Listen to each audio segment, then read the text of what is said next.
untuk 1 unit kompor listrik fotovoltaik. Sementara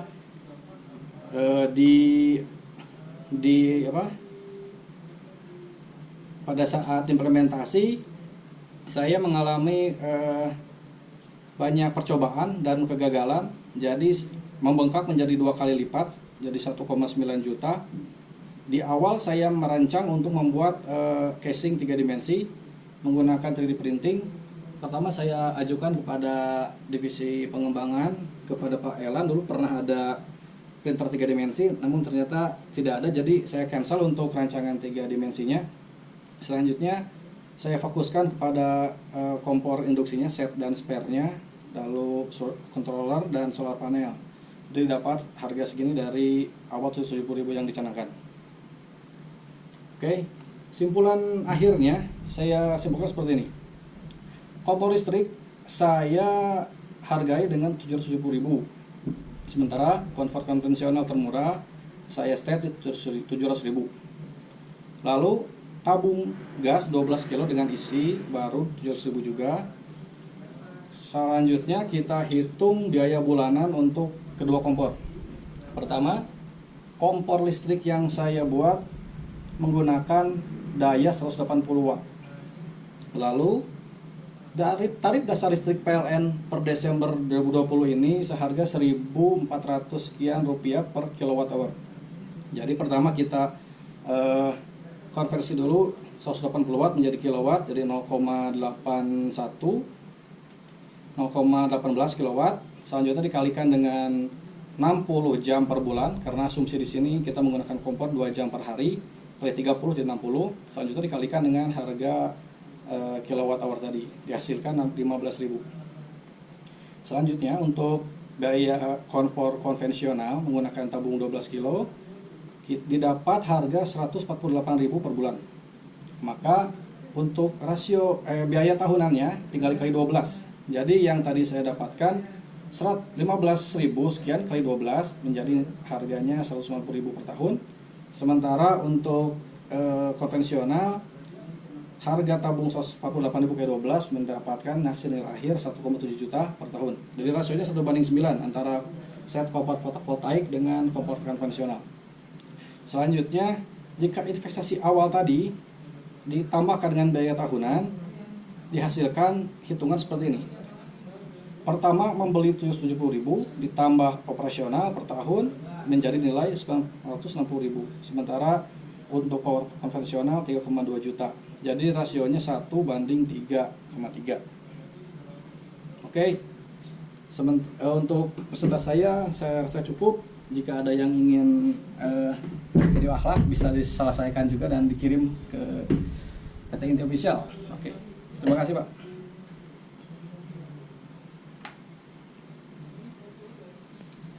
Terima kasih. Nah, ini bagus, artinya kembali ini seiring dengan rencana PLN dan pemerintah memindahkan PLN tahun depan ada program 1 juta kompor listrik. Ya. Memindahkan dari kompor gas atau kompor yang lain, karena tentu harapannya satu lebih irit, lebih secure, kemudian juga akan berikutnya ya tentu lebih benefit bagi semua pihak. Nah ini kompor listriknya harus dari tenaga surya saja atau bisa ada listrik? Sebenarnya bisa dua-duanya, Pak, tapi saya untuk penghematan jadi tidak menggunakan listrik PLN, menggunakan tenaga surya. Sebenarnya bisa juga jika dicolok ke PLN juga bisa. Nah ini kan nanti bagaimana caranya, bayangkan kalau jadi produk. Jadi pada saat kita membuat produk, kita bayangkan segmennya siapa. Yeah. Makanya perlunya bikinkan bisnis model kanvasin. Oke. Sembilan informasinya. Jadi siapa value proposition-nya, siapa customer-nya, siapa partnernya, bagaimana revenue stream-nya, bagaimana cost structure-nya dibuat itu. Tolong di Pak Rizky dilengkapin. Sehingga dari awal kita tahu kita membuat, jadi jangan lagi seperti dulu ya, membuat produk itu karena keinginan kita, kesenangan kita membuat produk, tapi nggak melihat setelah itu buat siapa customernya. Nah, jadi kita harus berangkat dari customer. Yang kita buat tuh siapa sih yang butuhkan? Customer retail kah? Korporasi kah? Pemerintah kah? UKM kah? Nah, nanti saya pikir ini bagus. Artinya semua yang terkait efisiensi, semua yang terkait dengan peningkatan pendapatan itu akan bagus. Ini tadi dengan pemakaian 2 jam sehari saja itu bisa menghemat 1:3 kan. Betul, Pak. Apalagi UKM, tukang gorengan, tukang apa yang sehari bisa 5 jam, 10 jam. Sehari pasti jauh lebih hemat lagi. Cuman bayangkan seperti apa antar produknya yang bisa kita, nah untuk kita deliver itu seperti apa, yang portable yang bisa dipakai oleh banyak orang kebutuhan, apakah UKM, apakah korporasi, apakah retail di rumah. Nah itu tolong dipikirkan nantinya. Nah nanti dari basic inovasinya udah bagus karena ini genuine. Kedua ada efisiensi yang signifikan.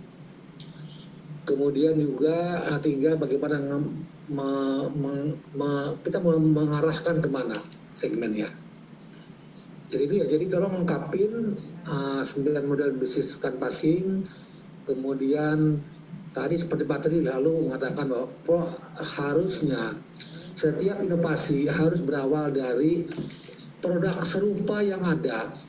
Kita apakah hanya memperbaiki produk serupa ataukah kita memang breakthrough yang tadinya tidak ada, atau minimal komplementarinya, produk-produk yang mirip sebelumnya yang kita gantikan, yang kita disrupt, atau kata yang kita perbaiki. Nah, jadi itu bayangannya, sehingga kita benefitnya lebih baik, lebih efisien, lebih murah, lebih secure. Nah, itu value propositionnya nanti. Jadi kita lengkapin. Jadi sehingga ini saya suka senang lah. Senang ini artinya teman-teman terus sudah keluarkan inovasinya. Nggak apa-apa. Karena inovasi ini 100 inovasi 10 saja yang try. Jadi sudah cukup menutupi yang 90 itu malah lebih. Kalau itu bisa play. Nah, bagaimana caranya ini kita dorong. Oke, saya itu Mbak Abdul silakan. Thank you Evan presentasinya.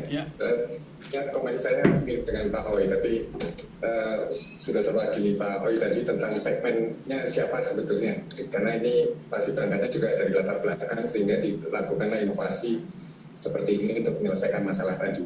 Mungkin bisa dilengkapi. Kemudian karena ini penjurian juga, satu pertanyaan yang sama dengan yang sebelumnya Evan. Iya, Pak. Ini kan kategori breakthrough teknologi ini. Yang diangkat sebagai breakthrough-nya yang mana? Mungkin dalam satu kalimat aja yang diangkat breakthrough-nya. Yeah. Terus satu lagi sudah pernah dites masak apa nih? Oh ya, oke Pak. Ya. Jadi saya jawab seperti ini Pak. Jadi breakthrough-nya itu saya menggunakan energi yang tak terbatas, energi matahari, sehingga dapat efisiensinya lebih tinggi. Jadi tidak ada biaya tambahan untuk cost untuk membeli bahan bakar. Jadi breakthrough-nya jadi sistem set fotovoltaik itu. Jadi bukan dari kompornya, justru fotovoltaiknya Pak. Selanjutnya untuk yang kedua itu tadi apa Pak? Mohon Pak, yang kedua itu tentang masak apa ya. Yang pasti saya udah memasak air, sudah pasti karena ada di user requirement. Yang kedua adalah telur Pak, yang paling gampang telur dengan mentega. Sederhananya seperti itu.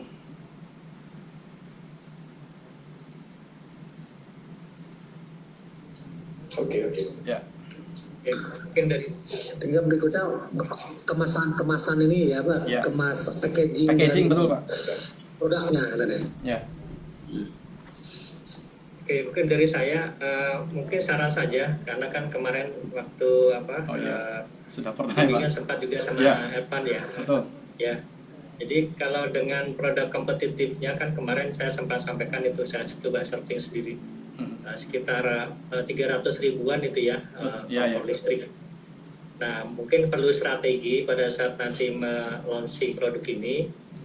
Mungkin strateginya ditawarkannya jangka panjang gitu ya. Kalau yang jangka pendek kan orang cuma ngelihat harga murah langsung beli gitu kan. Betul. Nah, perlu pada dasar marketingnya nanti ditekankan bahwa harga murah tapi cepat rusak misalnya gitu kan. Nah, di sisi yang lain yang ini harga agak sedikit mahal tapi lebih awet dan berapa tahun durable-nya kekuatannya. Itu aja Evan. Oke, Pak. Terima kasih, Pak. Oke.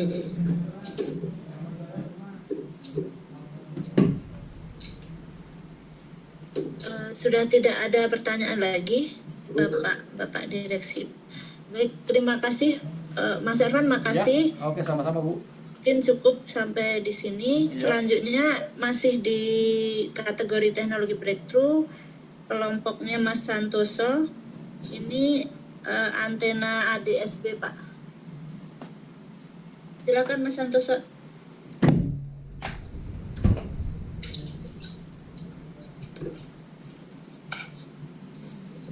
Halo. Ya, oke. Oh ya Pak.